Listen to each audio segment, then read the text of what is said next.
നമസ്കാരം, മലയാളി വാർത്തയിലേക്ക് സ്വാഗതം.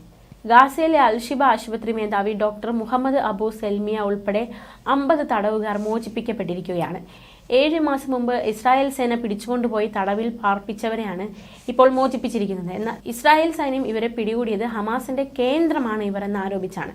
എന്നാൽ ഈ തടവിൽ നിന്ന് മോചിതനായ ശേഷം അദ്ദേഹം നിർണായകമായ ചില വെളിപ്പെടുത്തലുകൾ നടത്തിയിരിക്കുകയാണ്. എന്താണ് സംഭവിക്കുന്നത് എന്നതടക്കമുള്ള കാര്യങ്ങളാണ് അദ്ദേഹം വിമർശന വിധേയമായി വെളിപ്പെടുത്തിയിരിക്കുന്നത്. ഇസ്രായേൽ തടവറയിൽ താൻ ഉൾപ്പെടെയുള്ള ഫലസ്തീനികൾക്ക് കൊടിയ പീഡനമാണ് നേരിട്ടതെന്ന് അബൂ സെൽമിയ വെളിപ്പെടുത്തി. പലതരത്തിലാണ് ഫലസ്തീനികളെ ഇസ്രായേൽ സേന പീഡിപ്പിക്കുന്നത്.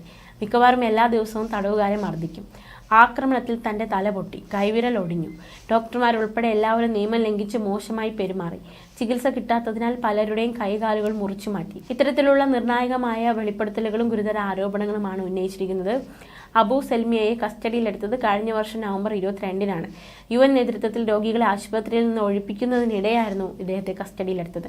തന്റെ തടങ്കൽ രാഷ്ട്രീയം പ്രേരിതമായിരുന്നുവെന്നും 3 തവണ തന്നെ കോടതിയിൽ ഹാജരാക്കിയെന്നും അദ്ദേഹം ആരോപിച്ചു.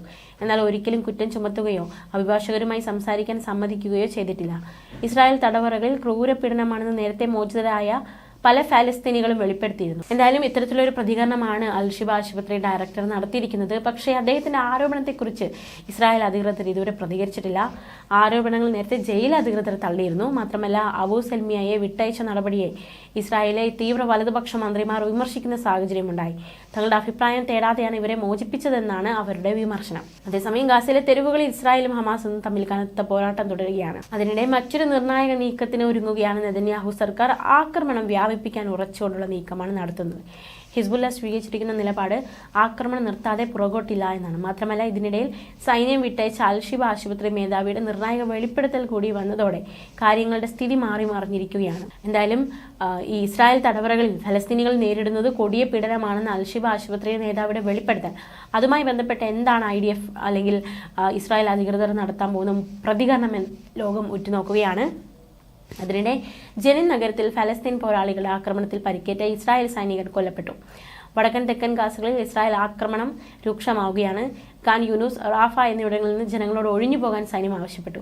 എന്നാൽ ശക്തമായ ആക്രമണത്തിനുള്ള തയ്യാറെടുപ്പിലാണ് അവർ. ഇന്നലെ 20ഓളം റോക്കറ്റുകൾ ഖാൻ യൂനുസിൽ നിന്ന് ഇസ്രായേൽ നഗരങ്ങളെ ലക്ഷ്യമിട്ട് അയച്ചിരുന്നു. അൽഖസാം ബ്രിഗേഡാണ് ഇത് അയച്ചത്. തുടർന്നാണ് ആളുകളോട് ഒഴിഞ്ഞു പോകാൻ സൈന്യം ആവശ്യപ്പെടുന്ന സാഹചര്യമുണ്ടായത്. തെക്കൻ ഖാൻ യൂനിസിലെ യൂറോപ്യൻ ഗാസ ആശുപത്രിയിൽ നിന്ന് രോഗികളെയും അഭയാർത്ഥികളെയും രാത്രി അടിയന്തരമായി ഒഴിപ്പിക്കുകയും ചെയ്തു.